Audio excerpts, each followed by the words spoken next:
오늘 6장 21절 상반절 한 구절 중심으로 말씀을 다 같이 듣도록 하겠습니다. 책 제목이 한국인은 누구인가, 부제로 38가지 코드로 읽는 우리의 정체성, 이란 책이 여러 공저자들이 함께 기록한 그런 책이 있는데요. 이 책 가운데 한국 종교인의 신앙을 다루는 제목이 있습니다. 그 장에서 무속신앙이 각 종교에 이렇게 미친 영향을 소개하고 있습니다. 불교, 유교, 기독교와 함께 각각의 종교에 어떤 영향을 미쳤는지 소개하고 있는데요. 그 가운데 무속신앙이 한국에서 불교, 유교, 기독교와 혼합되면서 한국의 모든 종교가 무교적인 기복종교의 성격을 갖게 되었다, 이렇게 분석하고 있습니다. 특히 저희 기독교와 관련된 내용을 다루면서 많은 교회에서 종종 행해지고 있는 평안, 성공, 건강이라는 이런 삼박자 축복을 무교적 신앙에 영향을 받은 대표적인 한 예로 이렇게 들고 있습니다. 평안, 성공, 건강, 이것은 우리의 삶하고 뗄래야 뗄 수 없는 그런 밀접한 관계를 갖고 있습니다. 모두 이러한 분야에 대해서 간절한 소망을 갖게 됩니다. 그리스도인들에게도 평안과 성공적인 삶, 그리고 신체적인 건강, 또한 심리적인 건강, 이것에 대한 소원, 소망은 잘못된 것이 아닙니다. 그렇다면은 무속적인 기독교 신앙에 대해서 우리는 어떻게 생각하고, 과연 예수님은 이런 한국 기독교가 정말 영향을 받았다고 하면은, 그런 무속적인 기독교 신앙의 요소가 있다고 하면은 예수님이 이런 우리의 신앙에 대해서 어떻게 말씀을 하실지, 또 예수님은 어떤 신앙을 우리가 갖기를 원하시는지, 이런 질문을 갖고 오늘 말씀을 들어보려고 합니다. 또 오늘 본문 말씀을 듣고 있는 당시 예수님의 청중들, 예수님을 따랐던 무리와 제자들도 대부분은 그때 당시 1세기의 삶이 그러했지만 대부분 가난한 사람들입니다. 또 육체적으로도 질병을 겪고 있는 사람들이 부지기수로 많이 있었던 그러한 때이죠. 그래서 예수님이 말씀을 증거하시며 다양한 능력을 나타내시고 병을 고치시자 수많은 사람들이 몰려들었습니다. 바로 오늘 누가복음 6장의 이 대목도 바로 많은 무리들이 산으로 찾아오는 그 장면에서 예수님이 그 무리와 제자들, 특별히 가까이 있는 12제자와 많은 제자들을 향해서 주시는 말씀이었습니다. 모두가 다 많은 갈망과 소원을 갖고 예수님께 몰려 들어왔죠. 그들도 역시 평안, 성공, 건강한 삶이 절실하게 필요한 사람들이었습니다. 이런 필요를 채우기 위해서 지금 청중이 예수님 앞에 몰려들고 있습니다. 그러한 청중을 향해서 주님이 교훈을 주시고 있는데, 어떤 내용을 지금 주고 계시는지 한번 살펴보도록 하겠습니다. 1세기 사회나 오늘 우리 사회나 건강에 대한 소원, 또 성공적인 삶에 대한 열망은 다 같았죠. 특별히 가난하고 육체적으로 매우 어렵고, 그래서 집을 떠나고 삶의 현장에서 떨어져 나와서 주님을 쫓고 있는 이들에게 있어서 필요는 더욱더 절실했습니다. 그렇다라고 하면은 이런 청중과 무리들의 필요를 가장 잘 아시고 인간의 필요를 가장 정확하게 꿰뚫고 계시는 주님께서 주시는 말씀, 들려주시는 해법이야말로 우리 모두가 경청해야 될 그런 내용입니다. 그 가운데 오늘 지금 21절에는 지금 줄인 자는 복이 있나니 너희가 배부름을 얻을 것이며, 이렇게 짧은 한 말씀을 주십니다. 물론 첫 번째 주셨던 말씀은 지난주에 보았던 것처럼 가난한 자는 복이 있나니 하나님의 나라가 너희 것입니다, 이렇게 말씀을 해 주셨습니다. 이 말씀에 이어서 이제 지금 줄인 자는 복이 있나니 너희가 배부름을 얻을 것입니다, 이 말씀을 이어서 지금 주고 계십니다. 지난주에 보았던 것처럼 첫 번째 주님은 사실 21절 이하에서는 지금 줄임자가 먼저 나왔지만은 원래 그 문장에는 마카리오스라는 단어가 가장 먼저 옵니다. 마카리오이, 즉 복되다, 이 말이 먼저 나옵니다. 그러니까 복되다라는 말을 주님을 먼저 강조하시고, 누가 복된가? 지금 줄이고 있는 사람들이 복되다. 원래 순서는 복되다, 줄이고 있는 사람들, 그리고 지금, 이 순서로 되어 있죠. 그래서 마카로이 호이 페이논테스 눈, 이렇게 해서 복되도다, 가난한 사람들이요 지금, 이 순서로 지금 소개하고 있습니다. 지난주에 보았던 것처럼 복되도다라는 단어는 우선 물질적으로 궁핍하고 또 영적으로도 곤고한 사람들, 즉 가난한 사람들에게 향해서 하나님께서 복되도다 이렇게 말씀하신 그 복됨과 연속됩니다. 즉 복되다라는 말은 행복하다 이란 말로 번역할 수 있는데, 즉 심리적인 어떤 환경적인 면에 있어서 행복한 상태, 만족한 상태에 있는 그러한 상황을 일반적으로 지금 복되다 이렇게 말을 하죠.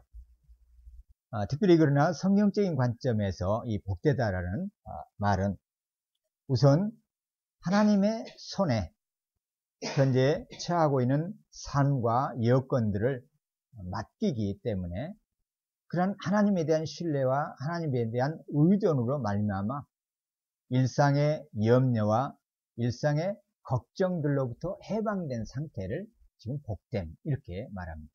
그러니까 행복함이란 뭔가 하면은 어떤 환경이나 내 안에 필요한 것들이 채워지는 것으로부터 오는 그런 것을 우선적으로 말하는 것이 아니라, 신뢰의 대상을 돈이나 물질이나 어떤 환경이 아니라 하나님 그분을 신뢰의 대상으로 삼고 있기 때문에 현실에서 나타나는 다양한 어려움과 결핍, 이런 것으로 인해서 염려하지 않는 그러한 상태, 그러한 행복을 지금 복됨 이렇게 표현하고 있는 것이 성경적인 복됨입니다. 그러니까 물질적인 복만을 말하는 것이 아니라 심리적인, 영적인 복을 동시에 다 포함한 그러한 상태를 말합니다.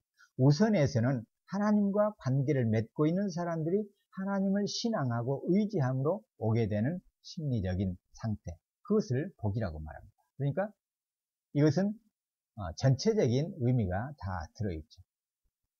하나님께서 필요를 채우신다라는 면에 있어서는 물질적인 요소도 들어가 있고, 그렇기 때문에 하나님의 은혜로 말미암아서 영적인 하나님의 은혜로 말미암아서 심리적인 평안함까지 갖게 되는 이러한 상태이기 때문에 전인격적인 총체적인 복의 의미, 이것으로 성경은 소개하고 있음을 볼 수가 있습니다. 그렇지만 1차적으로 우선 순위, 비중은 하나님과 관계 속에서 나타나는 복이기 때문에 영적인 의미가 더욱더 우선적으로 강조되어지고 있음은 분명합니다. 이런 면에서 이제 복에 대한 소개를 주님이 하고 계세요. 지금 한번 생각을 한번 해보세요. 우리가 잠깐 예수님이 머물러 계시고 앉아 계시는 한 산거 한번 가보도록 하시죠. 거기에 많은 무리들이 지금 몰려와 있어요.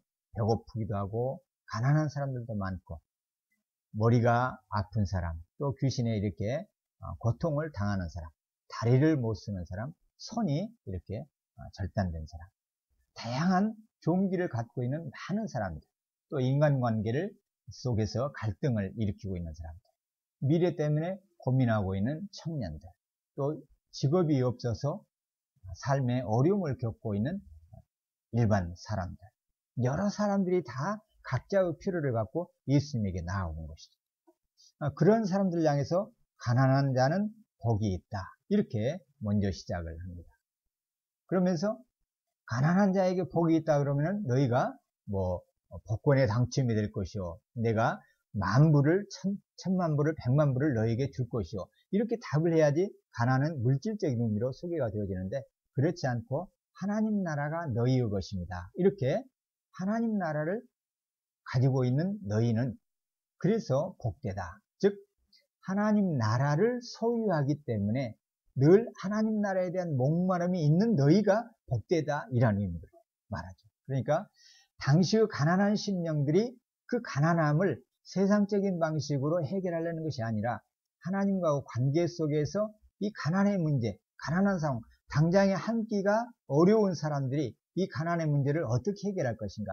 아, 그렇지. 나는 누구인가? 하나님의 자녀이지. 그러면 하나님께서 내 물질적인 가난의 문제도 해결해 줄 것이다. 이렇게 생각을 하기 때문에 그 가난이 복되다 이런 의미입니다. 그러니까 가난이라는 조건으로 천국에 들어가는 것으로 제시되는 것이 아니라 하나님 나라를 소유한 하나님의 백성이 누리게 되는 복의 한 형태로서 가난을 말하고 있는 것이죠. 하나님 앞에서 전적으로 가난함을 느끼는 상태, 그것이 복이라는 거예요. 그러니까 그렇다라고 하면 우리가 건강이 어렵고 물질이 없고 그러면은 세상 사람들에게, 하나님이 없는 사람들에게 있어서는 이것이 화고 저주이고 불행이지만은 하나님의 자녀들에게 있어서는 오히려 하나님을 의지하게 만드는 환경이 되기 때문에 이것이 곧 복이 된다는 것이죠. 그래서 가난에 대한 이해가 세상의 방식하고는 정반대임을 볼 수가 있습니다. 가난한 사람들이 갖는 특징 가운데 하나는 또 뭡니까? 결핍, 굶주림이죠. 굶주림. 그래서 이제 21절에서는 지금 굶주림을 지금 다루고 있습니다. 그리고 애통, 즉 가난한 사람들의 두 가지 속성, 대표적인 것을 말하면은 굶주림과 애통함이 있는 것이죠. 물론 이 연속 속에서 지금 예수님이 지금 무리를 향해서 가르치고 계십니다. 가난을 이렇게 복되도다, 천국을 소유하고 있으니까 이렇게 말씀을 하신 다음에, 그런 다음에 줄인 사람들이 복이 있다 이렇게 말씀을 하십니다. 줄인 사람들이 복되다. 그러면은 굶주림이 복되다 한번 생각을 한번 해보시죠. 참 오병이어의 기적과 칠병이어의 기적을 통해서 당시 사람들이 얼마만큼 먹는 것이 풍부하지 못했는가를 알 수가 있잖아요. 그 1, 2만 명에 되는 회당에는 많은 무리들이 모여 있는데 도시락을 이렇게 챙겨 들고 자기 끼니를 해결할 수 있는 식량을 갖고 있는 사람들 소수고, 또 그것도 단지 한 끼를 이렇게 해결할 수 있는 분량의 식량만을 이렇게 준비하고 있는 모습을 볼 때 참으로 이 먹는 것 자체가 생존과 직결되어 있는 당시 시대의 사람들을 볼 수가 있죠. 오늘날 한국에 있는 많은 분들은 이런 먹는 것 자체의 문제를 갖고서는 뭐랄까요, 어떤 위협, 생명의 위협을 느끼는 경우는 다수는 아니죠. 그런데 당시 사람들에게 있어서는 이 먹는 양식이 생존의 위협을 느낄 만큼 그러한 때였죠. 그런 사람들에게 오히려 그런 무리를 향해서 굶주린 사람들이 복되다 이렇게 주님이 말씀을 하시니까 매우 비현실적인 모습으로 들려지죠. 굶주려 있는 너희가 복되다. 우리 같으면은 참 그렇게 이야기하기는 참 어렵죠. 당장에 지금 서울역 앞이나 길거리에 노숙인이 있고 정말 아무것도 먹지 못해서 빵 한 조각이 지극히 필요한 사람에게 찾아가서 굶주린 거, 너 지금 굶고 있는 것이 복되다 이렇게 말해서는 안 되는 것이죠. 그런데 예수님은 지금 이 장면에서 굶주린 사람들, 너희 굶주린 사람들은 복이 있다 이렇게 주님이 말씀하고 계시다는 점이 우선은 우리로 하여금 의아하게 만들고 매우 도전을 주는 그러한 대목입니다. 굶주린 사람들은 복이 있다. 그러면은 예수님이 말씀하시는 굶주림은 무언가, 이런 생각을 당연히 해볼 수가 있죠. 1차적으로 물질적인 굶주림, 어떤 먹는 것에 대한 굶주림, 이것을 무시하는 것은 아니죠. 무시할 수도 없죠. 그럼에도 불구하고 지금 굶주린 사람들은 복이 있다. 주님이 이렇게 말씀을 하셔요. 20절에서도 우리가 보았던 것처럼 복이라고 하는 것은 하나님 나라를 얻는, 소유하는 그런 복이라고 하는 것은 어떤 인간의 노력이나 행동에 의해서 쟁취하는 획득하는 그러한 복으로서 소개되고 있지 않다라고 우선 지난주 우리가 들었었죠. 즉 하나님께서 복을 약속하지만 이 복은 우리의 노력으로 복을 획득해라. 또 우리가 착한 행실을 자주 계속해서 해 나갈 때 그 선행의 열매로 하나님이 주시겠다. 이렇게 말씀을 하시지 않습니다. 다만 수동형으로 되어 있어서 복되리다, 즉 복되리다 이렇게 말씀하시므로 하나님께서 복을 주시는 형태로 지금 소개되고 있습니다. 즉 영적으로 갈망하는 사람들에게, 그래서 하나님의 말씀을 의지하며 하나님의 뜻을 따라서 살려고 하는 그러한 사람들에게 하나님께서 복을 주신다는 것이죠. 그런데 하나님의 뜻을 따라서 살려고 하는 그러한 가난함은 어디서 오는 것입니까? 하나님께서 은혜로 말미암아서 믿음을 선물로 주시고 회개를 한 사람들에게 주어지는 복이죠. 선행의 결과가 아니라 하나님의 은혜로 말미암아서 신앙을 소유하게 된, 은혜의 열매로 신앙을 갖게 된 사람들이 나타내 보이는 태도가 바로 가난함이었고, 그런 사람들에게 하나님께서 하나님 나라를 누릴 수 있는 특별한 은혜를 주신 것을 우리가 들었습니다. 즉 하나님이 약속하신 복은 우리의 선행이나 우리가 애쓰고 수고해서 얻는 것이 아니라는 점을 우선 우리가 인식할 필요가 있습니다. 바로 줄인다, 이것도 마찬가지예요. 줄인 사람들에게 임하는 복도 마찬가지죠. 하나님 앞에서 굶주려 있는 사람들, 하나님의 필요에 대해서 굶주려 있는 사람들을, 지금 굶주린 사람들을 주님께서 말씀하고 있음을 볼 수가 있습니다. 구약 성경에서도 이 줄임에 대한 표현을 여러 곳에서 지금 말씀을 하시죠. 예를 들면 시편 37편 16절에서도 의인이 작은 소유를 가졌어도 여러 악인들이 많이 가진 것보다 낫다. 하나님을 신뢰하며 따르는 사람, 의인, 하나님의 백성이죠. 이런 의인이 비록 작은 소유를 갖고 있어도, 소유가 적어도 여러 악한 사람들, 하나님을 신뢰하고 하나님을 신앙하지 않는 사람들이 많은 소유를 갖는 것보다 더 낫다. 이렇게 시편 기자는 말씀을 하고 있음을 볼 수가 있습니다. 복됨의 근거는 소유의 많고 적음에 있지 않다라는 것이죠. 오히려 참으로 하나님을 신뢰하지 않는 사람들, 불신자들 가운데 많은 재산을 갖고 있음에도 불구하고 불행을 늘 겪고 늘 만족을 모르고 평화를 누리지 못하는 많은 사람들이 있습니다. 오히려 더 많이 걱정하고 고민하고 싸우고 다투고 미워하며 살아가는 사람들이 많습니다. 그렇지만 하나님의 자녀들이라고 하면은 하나님께서 현재의 삶은 물론 미래의 삶까지 책임지시고 약속하시기 때문에 작은 소유에도 불구하고 하나님께서 함께 하시기 때문에 평안을 유지할 수가 있다는 말씀이죠. 그래서 이사야 선지자는 또 이런 초대를 하고 있습니다. 너희 목마른 사람들아 와서 물을 마시라. 돈 없는 사람들아 너희도 와서 음식을 사 먹으라. 와서 돈을 내지 말고 음식을 사 먹고 지불하지 말고 값을 지불하지 말고 포도주와 우유를 사 먹으라.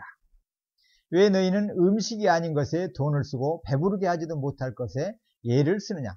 들으라, 내 말을 잘 들으라. 그러면 너희가 좋은 것을 먹고 기름진 것으로 즐길지어다. 줄인 사람들을 향해서 하나님께서는 이사야 선지자를 통해서 오라, 와서 물을 마시라, 목마른 사람들을 초대하고 있는 것을 볼 수가 있습니다. 또 돈 없는 사람들을 향해서도 와라, 음식을 사 먹으라, 이렇게 말씀을 하시는데 표현이 재밌어요. 음식을 사 먹으라 하면서 뭐라고 하시는가 하면 돈을 내지 말고 음식을 사 먹고 값을 지불하지 말고 포도주와 우유를 사 먹으라, 이렇게 말씀하십니다. 하나님께서 공급하시는 것은 물질적인 것을 가지고 살 수 있는 그러한 성질의 것이 아니라고 말씀하시죠. 돈 없이 값 없이 사서 먹고 마실 수 있는 것을 하나님께서 공급하시겠다 이 말씀입니다.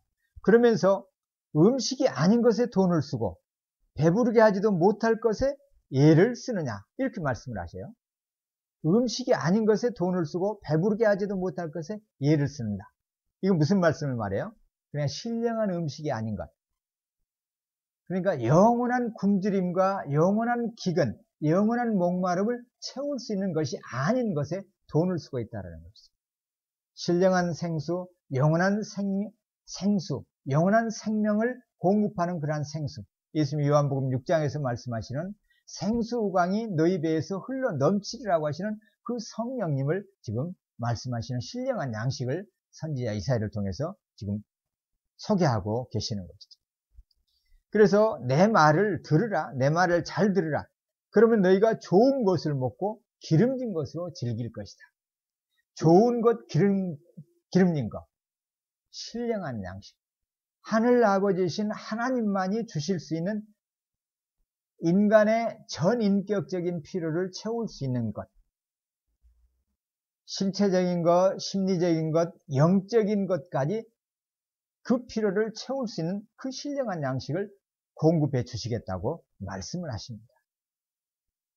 예수님이 지금 이 산상에서 가난한 사람들에게 공급해 주시겠다고 하시는 것, 가난한 사람들을 향해서 너희가 복되다라고 지금 소개하시고 하시는 것이 선지자 이사야를 통해서 소개하고 계시는 그 지금 신령한 복, 신령한 양식을 지금 염두에 두고 말씀하시는 것임을 우리가 유추해서 생각을 해볼 수가 있습니다.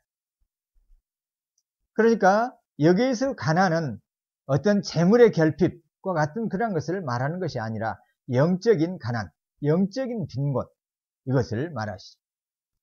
그래서 20절에서도 가난을 하나님 앞에서의 절대적으로 부족감을 느끼는 그런 마음의 상태라고 표현을 했었죠.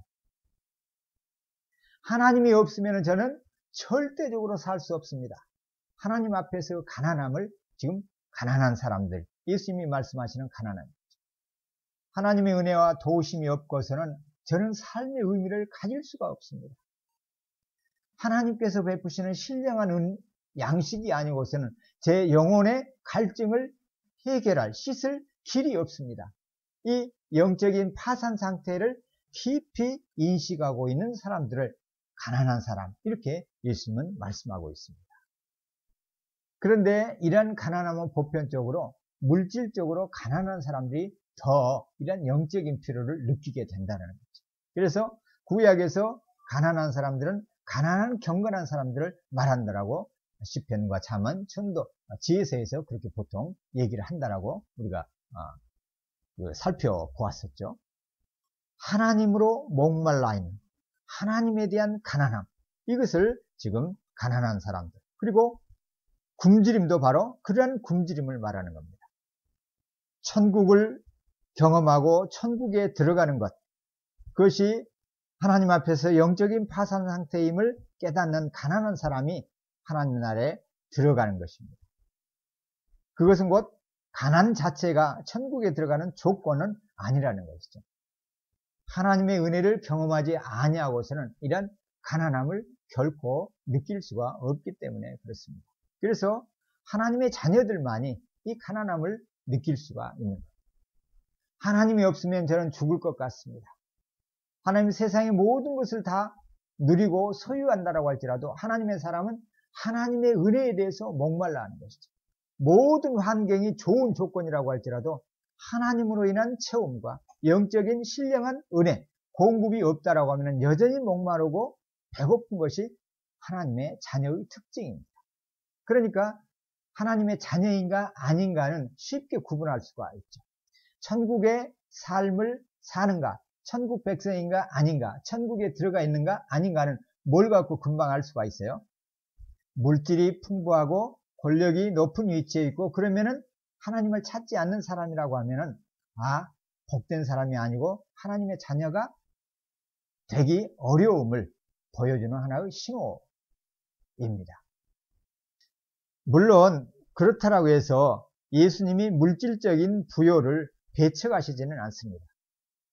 누가복음 8장에 보면은 1절에서 3절의 내용 보면은 막달라 마리아를 비롯해서 헤롯의 청지기 구사의 아내 요한나, 그리고 수산나, 그리고 다른 여러 여자들이 예수님과 제자들 가까이 함께 하면서 예수님과 예수님의 제자들을 돕고 물질로 그들의 필요를 채우는 모습을 볼 수가 있어요. 그러니까 이 여인들은 재산이 어느 정도 있는 분들이라는 것을 우리가 생각을 할 수가 있죠. 이런 분들을 예수님이 너희는 부자니까 내 곁에서 떠나, 이렇게 매몰차게 거부하거나 부요함을 멸시하거나 경시하지 않으셨음을 알 수가 있습니다. 하나님께서 주신 물질을 가지고 하나님 나라를 위해서 이렇게 충성스럽게 일하는 것이 하나님께서 인정하시는 모습입니다. 누가복음 19장에서도 세리 삭개오가 등장하죠. 부자였습니다. 무리들 가운데 끼일 수가 없어서 뽕나무로 올라가서 예수님의 일거수일투족을 보면서 나도 저분을 만나고 싶은데 영적인 갈망을 이렇게 나타내 보이는 모습을 인물로 소개되어지고 있습니다. 이러한 삭개오를 주님이 부르십니다. 그러시면서 오늘 내 집에 구원이 이르렀도다, 이런 놀라운 엄청난 메시지를 삭개오에게 주시죠. 부자라고 해서 물리치시는 분이 아니심을 알 수가 있습니다. 가난하다고 해서 모든 가난한 사람을 구원하시거나 부자라고 해서 무조건 정죄하시는 분이 아님을 알 수가 있습니다. 물질적으로 가난하지만 완고할 수가 있고 많은 재산을 가지고 있으면서도 가난한 심령을 가진 사람이 있을 수가 있습니다. 그래서 성경은 가난을 미덕으로 추앙하지도 않고 부를 무조건 악으로 경시하지도 않습니다. 가난을 오직 영적인 의미로만 이해하지도 않습니다. 바로 굶주림, 이것도 마찬가지입니다. 이 굶주림에는 그렇다고 영적인 굶주림만을 말하지 않습니다. 가난을 물질적으로 경험하면서도 경건한 사람들을 가리키는 것처럼 여기서도 주님은 일상생활에서 필수적인 물품이 없어서 하나님의 도움을 전적으로 갈망하는 이런 굶주림을 말하고 있습니다. 보통 우리는 모든 환경이 좋고 넉넉하면은 하나님 앞에서도 마음이 부요하기가 쉽습니다. 하나님의 도움의 필요성을 느끼지 못하고 살기가 쉽다는 것이죠. 이런 때가 영적인 위기입니다. 하나님의 도움 없이도 잘 살 수 있다, 이렇게 여기기 시작한다는 것이죠. 그래서 사회학자들이 분석하는 것처럼 소득 2만 불이 되어지면은 영적인 위기의 때가 임한다, 그렇게 전혀 동떨어진 그러한 이론은 아닌 것으로 보여집니다. 물론 그렇지 않은 예외도 얼마든지 있죠. 그렇지만 보편적으로 이스라엘이 여수르니 살찜에 나를 발로 찼도다 라는 주의 말씀처럼 어떤 환경의 넉넉함, 부족함이 없을 때 우리는 하나님에 대한 필요, 영적인 갈급함을 잃기 쉬운 것은 우리 인간의 보편적인 본성적인 특징의 그 모습에 해당됩니다. 그래서 물질적으로 부유한 서구 많은 나라들이, 많은 기독교 국가들이 2~3%대의 기독교인들로 이렇게 전락한 모습을 우리가 보게 되죠. 그렇게 보면은 하나님께서 주신 부요함이 잘못하면은 오히려 화를 불러올 수 있음도 우리가 교훈으로 받을 수가 있습니다. 하나님의 도움 없이 잘 살 수 있다고 여기게 만드는 환경의 여유를 우리가 유의해야 될 때도 한국의 그리스도인들에게도 아마 마찬가지 때가 아닌가 싶습니다. 돈과 권력이면 일상의 대부분의 일은 해결하는 자본주의 사회에서 우리가 살아가고 있기 때문에 그러합니다. 부의 신인 맘몬, 권력의 화신인 크라토스를 의존하는 사람이 하나님을 먼저 찾기란 어렵기 때문에 그러합니다. 가난과 굶주림이 1차적으로 물질적인 면을 가리키지 않음을 예수님이 오신 목적에서도 확인할 수가 있습니다. 예수님이 오셔서 뭐라고 하셨습니까? 나는 의인을 찾으러 온 것이 아니라 죄인을 불러 구원하러 오셨다, 이렇게 말씀하셨습니다. 예수님이 십자가상에서 피를 흘리신 것도 우선 물질적으로 가난한 것이나 기근을 해결하기 위해서 피를 흘리신 것이 아니죠. 죄인들의 죄를 씻기 위해서 영원한 굶주림과 영원한 영적인 목마름, 죄에 대한 애통에서 벗어나도록 하기 위해서 주님이 십자가 위에 생명을 내어주셨음을 우리는 잘 알 수가 있습니다.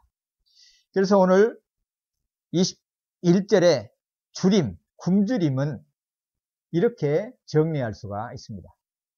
특히 고벨트라는 이제 성경학자는 이 주림에 대해서 이렇게 해설을 하고 있는데요. 굶주림 사람들이란, 줄인 사람들이란 여기서 외적인, 내적인, 그래서 일반 삶에서 원래 하나님께서 사람들은 이러한 것들이 필요하다라고 의도하신 그러한 삶에서 갖게 되는 보편적이고 기본적인 필요한 것들을 갖지 못한 데서 오는 그러한 결핍을 느끼는 사람들을 지금 가난한 사람이다, 이렇게 말을 하고 해석을 하고 있습니다. 왜냐하면 그러한 물질적인 어떤 내적인 결핍을 느끼고 있으면서도 인간 스스로 그들 자기 자신의 힘으로 이러한 것들을 해결해낼 수 있는 힘도 없고 그러한 것을 대처할 수 있는 능력도 없는 상태에서 느껴지는, 얻게 되는 그런 굶주림을 지금 주림이다, 이렇게 말하고, 그렇기 때문에 그러한 상태 속에서 하나님의 약속을 바라보고 하나님께로 방향을 돌이키는 사람들, 그러한 사람들이 가난한 사람들이다, 이렇게 정리하고 있습니다. 하나님께서는 사람, 육체를 갖고 있고 정신과 마음을 갖고 있는 사람이라고 하면은 기본적으로 필요한 어떤 물질적인, 신체적인, 정서적인 필요함을 갖도록 하나님께서 만드신 것이죠.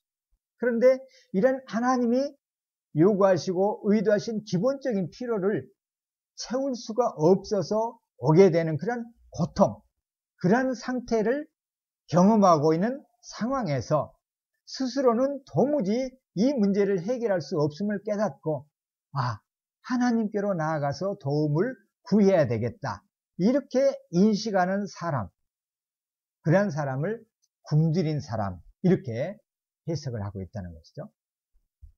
그러면 여기서 정리를 할 수가 있죠.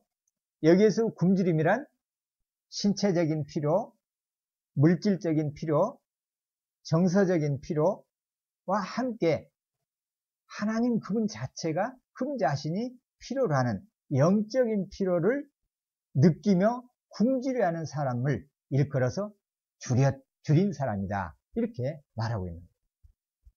어떤 자유주의 신학자들처럼 이것을 문자적으로 물질적인 궁핍으로 오는 굶주림이다, 이렇게 해석을 하고, 그리스도인과 교회는 물질적으로 궁핍한 사람들을 돕고 섬기는 것을 교회의 존재 이유, 신자의 존재 이유로 삼고 그 일에 최우선으로 투신해야 된다, 이렇게 생각을 하고 주장을 할 수가 있죠.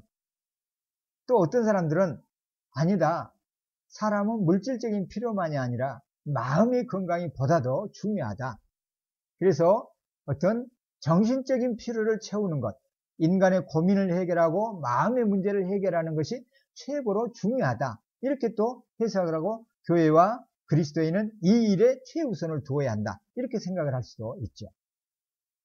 그러나 주님이 여기에서 굶주렸다라고 말씀하시는 것은 구약에서 가난한 경건한 사람들을 말하고 하나님에 대해서 목말라, 하나님의 도우심을 목말라 하는 그런 사람들을 가리키는 것처럼, 이사야 선지자가 우선적으로 말했던 사람들은 오히려 값없이 돈 없이 와서 사 먹을 수 있는 양식, 하나님께서 공급하시는 그 필요를 공급하는 것으로, 하나님께서 주시는 것으로 말씀하시는 것처럼 1차적으로는 영적인 필요를 말하고 있고, 그 영적인 필요는 물질적인 필요를 외면하지 않는 그러한 주림을 말하는 것이다.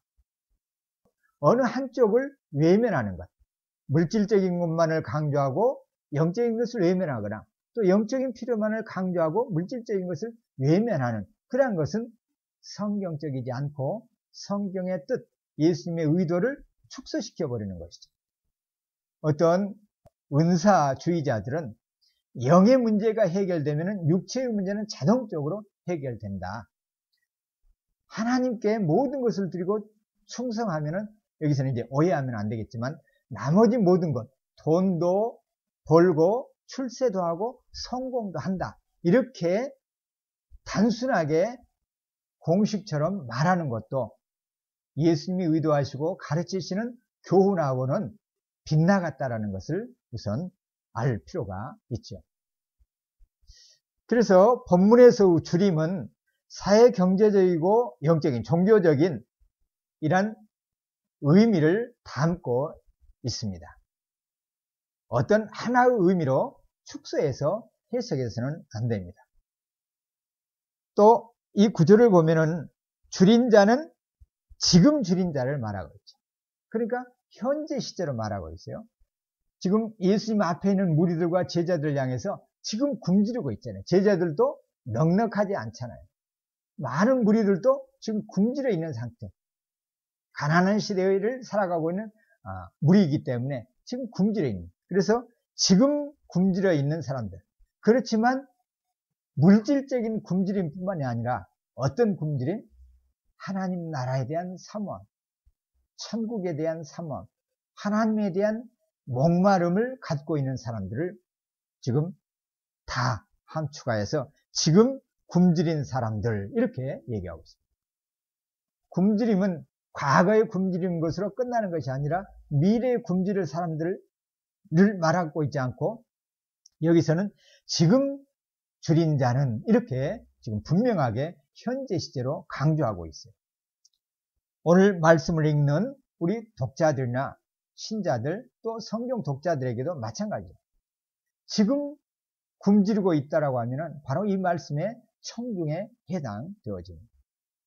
어떤 형태의 굶주림이 있든지 간에 지금 굶주리고 있는 사람, 여러분들도 우리도 저도 모두가 다 굶주림이 있죠. 어떤 굶주림이 있습니까?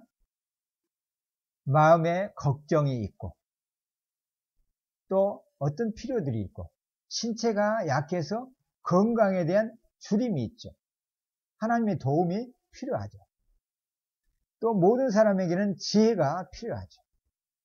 어떤 인간관계 속에서 여러 가지 어려움들이 올 때 하나님, 이 문제를 어떻게 제가 극복할 수 있습니까?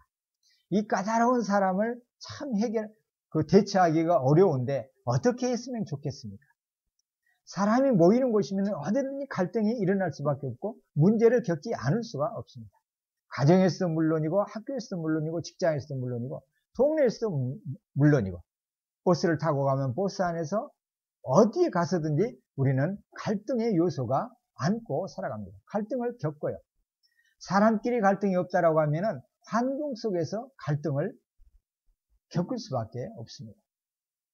이러한 때에 모두가 다 하나님의 도우심이 필요한, 모두가 다 가난한 사람들입니다. 그런데 현재 굶주려 있는 사람들, 그래서 모든 인류가 다 굶주림 상태에 있죠. 재산이 억만장자라고 하면은 또 다른 면에 있어서 주림이 있습니다. 필요가 있습니다. 날마다 육체는 쇠약해져 가기 때문에 근본적으로 인간은 모두가 다 주림 상태에 놓여 있는 거죠. 특히 오늘 우리 한반도에는 모두가 다, 모든 국민이 주림이 있죠. 어떤 주림입니까? 일촉즉발의 평화가 깨질 수 있는 이런 상태에 우리는 살아가고 있습니다. 전쟁이 일어나지 않을까 하는 그런 상태, 이런 상황에 우리가 놓여 있습니다. 평화에 대한 갈망, 목마름이 어느 때보다도 큰 때이죠. 그래서 우리는 이런 현실 앞에서 지금 우리가 처한 환경 속에서 하나님을 의존할 수밖에 없고, 그분의 지혜와 도우심을 우리가 구하지 않을 수가 없습니다. 이런 환경 속에서 우리가 기도할 여력이 없다, 기도하지 않는다, 그렇다라고 하면 뭐예요? 뭔가 감각에 이상이 있다는 것이죠. 우리에게 있어 뭔가 문제가 있다는 것을 보여주는 신호가 되죠. 이렇게 누가는 지금 현재 noon, now, 지금이라는 단어를 강조해서 지금 말하고 있습니다. 지금 줄인 사람들은 복이 있다 이거예요. 지금 줄인 사람들. 무슨 말이에요? 아무리 굶주려 있는 굶주림이 느낄 수밖에 없는 상황에도 줄여야지, 목말라 하지 않는 사람들이 있다는 것이죠. 오늘 우리 교회의 모습일 수도 있어요. 마치 라오디게아 교회와 같이 물질의 부요함으로 말미암아서 영적인 가난함을 느끼지 못하는 상태에 접어드는, 그래서 하나님으로부터 책망을 받게 되는 그런 교회의 모습이 오늘 우리 교회의 모습일 수가 있죠. 원래 이 땅의 교회는 그러하지 않았어요. 하나님이 조선을 이처럼 사랑하사라는 방일양 한부선 선교사님이 한국에서 선교 활동을 하시면서 한국 사회의 모습을 잠깐 소개하는 대목이 있습니다. 그때 보면은 영적인 목마름이 있었어요. 부흥에 대한 갈망이 있었습니다. 그러나 오늘날은 어떤 면에서는 그러한 갈급, 어떤 피가를 잃고 있는 때가 아닌가 싶습니다. 이것도 하나님의 은혜이죠. 하나님께서 부어주셔야 이 목마름을 가질 수가 있어요. 환경은 좋아졌는데 재산은 넉넉해졌는데 영적으로는 빈곤해져 버려 있는 교회의 모습. 왜 그렇게 되었을까요? 하나님에 대한 목마름을 대신하고 물질적인 목마름, 현실 속에서 어떤 권세에 대한 목마름이 큰 나머지 목마름에 대한 요소가 달라져 버렸기 때문에 그러하지 않은가 생각을 해볼 필요가 있죠. 주님은 여기서 물질적인 단순한 목마름에 국한시켜서 말하지 않습니다. 주님으로부터 얻게 될 복, 그 복을 가져올 주림을 말하고 있습니다. 하나님 그분 자체에 대한 목마름을 강조하고 있습니다. 예수님 안에 있는 은혜를 누릴 그 목마름, 예수님만이 채우실 수 있는 배부름에 대한 주림을 지금 말씀하고 있습니다. 오늘 한국교회는 경건한 가난한 사람들이 필요합니다. 가난한 가운데에서도 하나님을 열망하는 사람들이 필요합니다. 아니, 대부분 1세기에 비하면 부요해졌지만은 여전히 가난함을 목말라 하는 그런 영적인 갈증을 느끼는 사람들이 필요합니다. 그래서 시편 17편 14절처럼 여호와여 이 세상에 살아있는 동안 그들의 분깃을 받은 사람들에게서 주의 손으로 나를 구하소서. 이 세상에 살아있는 동안 재산, 몫을 받은 부유한 사람들로부터 나를 구원해 주십시오. 오늘 우리에게 적실한 말씀입니다. 온 세상이 물질적인 부유를 향해서 꿈꾸고 달려가고 있는 이런 세상의 흐름 속에서 주님 우리를 구원해 주십시오. 세상 사람들은 시편 기자는 이렇게 얘기합니다. 주의 재물로 배를 채우고 자녀로 만족하고 그들의 남은 산업을 그들의 어린아이들에게 물려주는 사람들입니다. 그러나 시인은 그분이 목마른 영혼들에게 넉넉하게 물을 주시고 굶주린 영혼들에게 좋은 곳으로 채워주셨다. 이렇게 고백을 합니다. 온 세상이 추구하는 그런 갈급함이 아니라 정말로 하나님으로 말미암아서 갈급해하는 그 갈증이 한국교회와 오늘 저와 여러분에게 필요합니다. 하나님 목이 마릅니다. 하나님의 은혜가 정말로 목마릅니다.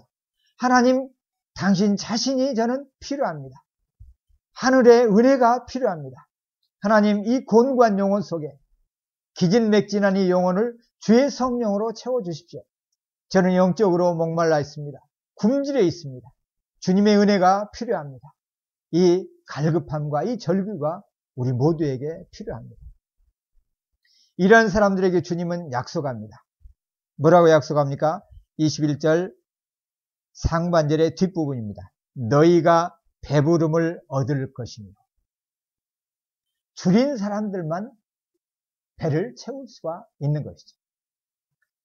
아무리 컵이 빈잔으로 남아 있어도 물을 부어야 되죠. 그런데 아무리 깨끗한 물을 부은다고 할지라도 컵이 뚜껑을 닫고 있으면 은혜는 그 안으로 들어갈 수가 없습니다. 무슨 말입니까? 우리 마음이 세상에 부유한 것들로, 세상의 물질과 권세로, 거기에 대한 소망으로, 세상의 향락으로, 핸드폰이나 TV나 어떤 즐거움거리로 우리의 심령이 가득 메말 그 갈증을 느끼고 있다라고 하면은 우리는 뚜껑 닫힌 컵과 같은 것이죠. 하나님의 은혜 자리에 갈지라도, 하나님의 은혜의 말씀을 읽을지라도 이미 우리는 다른 것으로 부여해져 버렸기 때문에 체질이 엎어지지 않고서는 영적인 은혜를 누리기에는 특성이 달라져 버렸다는 것이죠. 줄인 사람은 바로 그러한 것으로 채워지지 않는 사람, 길들여지지 않는 사람들을 향해서 줄인 사람이다, 굶주린 사람이다, 이렇게 말씀하고 있습니다. 그런 사람들에게 주님은 약속합니다. 너희가 배부를 것이다. 너희는 누구예요? 줄인 너희를 말이에요. 처음 시작을 지금 너희 줄인 사람들은 이렇게 소개하는 것처럼 너희 굶주린 사람들이 배부름을 얻을 것이다, 이렇게 말씀을 하십니다. 배부름을 얻을 것이다, 다른 말로 하면 만족해 될 것이다, 이 말이죠. 이사야서 25장 6절 49장에 보면은 만족해 됨에 대한 약속을 이렇게 해 주십니다. 이사야 25장 6절 한번 찾아보죠. 구약성경 994면입니다. 구약성경 994면. 선지자 이사야를 통해서 굶주린 사람들에게 하시는 약속입니다.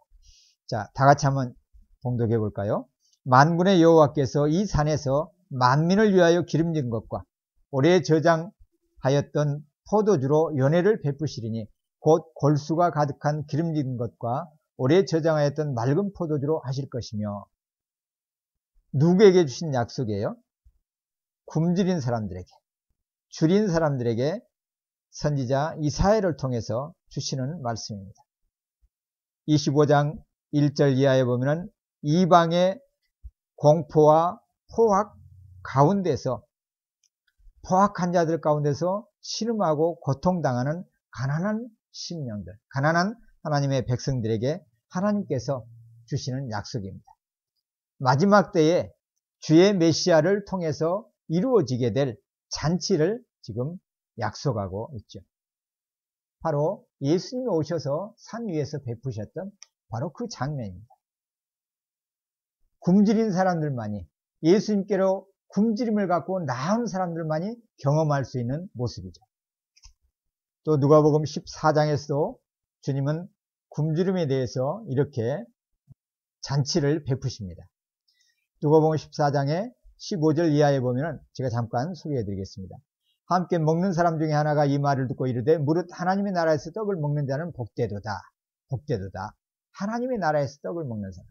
이르시되 어떤 사람이 큰 잔치를 베풀고 많은 사람을 청하였더니 잔치할 시각에 그 청하였던 자들에게 종을 보내어 이르되 오소서 모든 것이 준비되었나이다 하매 다 일치하게 사양하여 한 사람은 이르되 나는 밭을 샀음에 또 나는 소 5거리를 샀음에 시험하러 가야 됩니다. 그리고 나는 장가 들었으니까 가지 못하겠습니다. 그래서 종이 주인에게 돌아와서 이릅니다. 집주인이 노하게 되어져.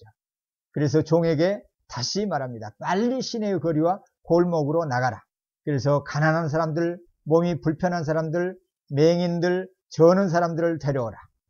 이렇게 말해서 종이 소개한 대로 이들이 주님께로 나아오지만 그래도 아직 빈자리가 있다고 주인이 말합니다. 주인이 다시 종에게 말합니다.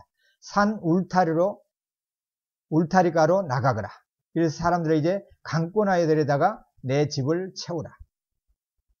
이렇게 말씀하시면서 14장 24절에 내가 너희에게 말하노니 전에 청하였던 그 사람들은 하나도 내 잔치를 맛보지 못하리라. 전에 청하였던 사람들은 누구예요? 주님의 초청, 잔치를 준비해놓고 초청했는데도 불구하고 나는 밭을 샀으니까, 나는 소 5거리를 샀으니까, 나는 장가를 들었으니까 갈 수가 없습니다라고 거절했던 사람들. 무슨 사람들이에요? 현재의 생활에 만족하여서 주님이 준비하시고 예비하신 천국의 잔치, 영적인 선물을 잔뜩 준비해 놓고 주기를 원하시는 그 잔치를 거부해버렸던 사람들, 그들에게는 잔치를 맛보지 못할 것이다. 주님이 오셔서 베푸실 영원한 천국의 잔치를 경험하지 못할 것이다. 이렇게 주님이 말씀하십니다. 참 아픈 말씀입니다. 오늘 세상 사람들의 모습이 똑같습니다. 그런데 이러한 모습이 교회 안에도 있다라고 하면 큰일이죠. 하나님이 아닌 것, 주님이 준비하시고 예비하신 것으로 만족하지 않는, 주님의 잔치에 대한 관심 대신에 일상의 삶에 너무 빠져 있어서 그걸 쫓기 위해서 내 삶의 에너지를 거기에 다 쏟는다고 하면은, 주님께서 그 사람들을 향해서 내 잔치를 맛보지 못하게 되리라, 이런 경고를 들을 수가 있다라는 점입니다. 대표적인 사례가 누구입니까? 누가복음 16장에 나오는 부자와 나사로 이야기죠.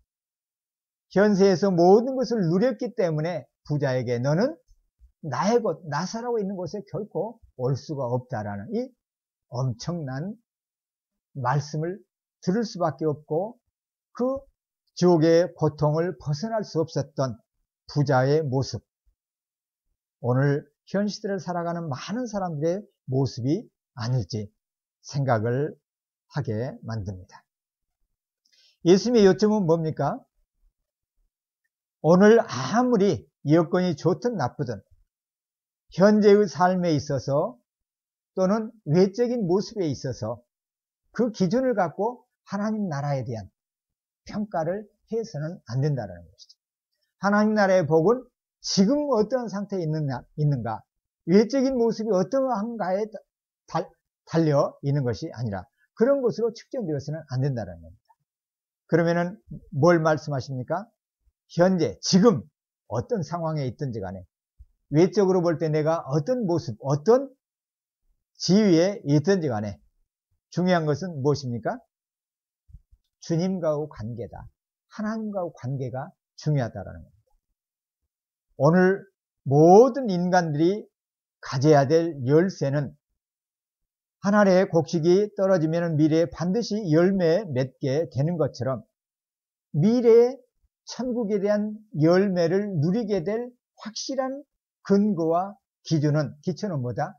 하나님과의 관계를, 올바른 관계를 갖는 것이라는 것이죠. 하나님과 안전한 관계를 예수 그리스도 안에서 갖는 것이야말로 현재 모든 인간이 가져야 될 중요한 열쇠라는 점을 이 말씀을 통해서 가르치시는 것입니다. 미래에 얻게 될 만족은 뭐다? 현재 줄인 사람들, 영적인 목마름을 갖는 사람들에게 미래의 만족, 하나님 나라를 경험하게 될 그런 만족을 누리게 될 것을 주님은 말씀하고 있으십니다. 이것이 바로 지금 너희 가난한 자는 복이 있나니 너희가 배부름을 얻게 될 것이다. 미래 시제로 사용을 하는 것은 종말의 때를 내다보면서 주시는 말씀이에요. 물론 지금도 복을 누리죠. 그러나 영원한 복, 예수님 안에서 오게 될, 예수님의 부활과 함께 이 땅에 오게 될 그 천국에 대한 영원한 복을 누리게 될 것을 지금 약속해 주고 계십니다. 현실과 미래에 대해서 영적인 굶주림을 갖는 사람들에게 하나님은 살아계시고 하나님께서 모든 환경을 주권적으로 다스리고 계신다는 것을 깊이 인식하는 사람들이 바로 영적인 또는 물질적인 가난함 속에서 경건함을 유지하는 굶주린 사람들입니다. 언젠가 그래서 하나님께서는 오늘 우리가 겪고 있는 이 불편함, 그리고 부당함, 결핍을 채우시고 불의를 제거해 주실 것이라는 사실을 믿는 사람들이 바로 가난한 사람입니다. 그러니까 현실 때문에 너무 좌절하거나 원망하거나 불평하지 않죠.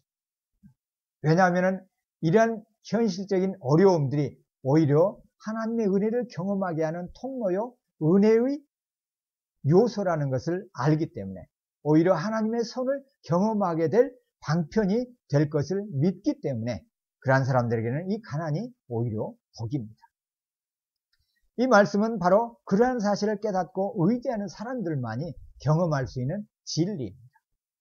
이 세상의 표면적인 것, 이 세상의 것만 한정되어서 생각을 맞추고 거기에 보람을 느끼고 의미를 찾는 사람들은 결코 이 가난의 의미를 깨달을 수가 없고 가난의 복을 누릴 수가 없고 굶주림의 그 놀라운 복을 갖게 소유하게 하나님으로부터 받을 수가 없죠.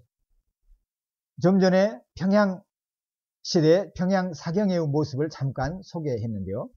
아까 하나님의 조선을 이처럼 사랑하사라는 책에서 평양사경에 대한 장면을 이렇게 소개하는 대목이 있습니다. 1906년 8월 우리 평양 선교사들은 상황이 심각하다는 것을 인지하고 한 주 동안 성경을 공부하며 기도하기 위해 모였습니다. 원산에 계신 하디 박사가 평양으로 와서 모임을 인도했습니다. 요한일서를 택해서 공부했습니다. 사도 요한은 모든 것이 하나님과의 사귐에 달려 있으며 그 사귐이 사랑과 의로움에 달려 있다고 확언했습니다. 우리는 진심으로 하나님 앞에 마음을 쏟아내고 자신의 마음을 돌아보며 하나님과 교제하기 위해 애썼습니다. 성령님은 죄를 고백하고 상한 마음과 눈물로 통회하는 길만이 승리로 이끈다는 사실을 분명하게 알려주셨습니다. 앞으로 닥칠 괴로운 시절을 이기기 위해서는 강력한 성령의 부으심이 필요하다는 것을 절감하였습니다. 많은 신자들이 교회의 익숙함 때문에 애통을 잃어버렸습니다. 교회가 거룩해지려면 온 교회가 하나님의 거룩하심을 보아야 함을 깨달았습니다. 우리는 마음을 모아서 한국의 형제들에게 큰 복이 임하도록 기도하기로 했습니다.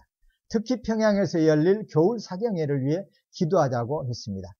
사경회는 한국교회의 독특한 사역 형태입니다. 각 교회는 한 해에 한 주 또는 그 이상의 기간을 성경 공부 기간으로 정해 두었습니다. 이때는 다른 모든 일을 내려놓았습니다. 유대인들이 유월절을 지키듯이 한국 기독교인들은 이 날들을 거룩하게 지키며 기도하고 하나님의 말씀을 공부하였습니다. 이 기간에는 각 교회에서 온 대표자들이 선교사들이 살고 있는 선교 본부에 모여서 열흘에서 2주 정도 성경 공부하고 토론하며 보냈습니다. 평양에서 열린 일반 남성 사경회는 1월에 열렸는데 800에서 1000명 정도 모였습니다.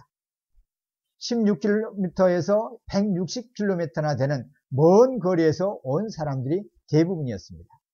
2월에는 평양 상인들을 대상으로 한 사경회가 열렸습니다. 모두 일정한 등록비를 받고 진행하였습니다. 일반 사경회는 아침에 경건의 시간, 오후에는 3시간 성경 공부, 저녁에는 장대현 교회에서 대규모 집회를 가졌습니다. 자리가 부족해서 남자들만 참석하였습니다. 사경회는 한국교회 전체의 믿음과 삶을 높였고 교회를 하나로 묶어 인도하는 값진 시간이었습니다. 사경회에서 배운 노래는 전국으로 퍼졌고 사경회에서 뿌려진 모든 생각과 확신이 모든 교회에서 열매를 맺었습니다.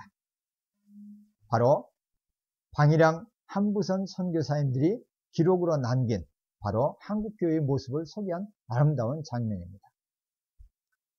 100여 년 전 모든 한국교회 성도들에게는 이런 목마름이 있었습니다.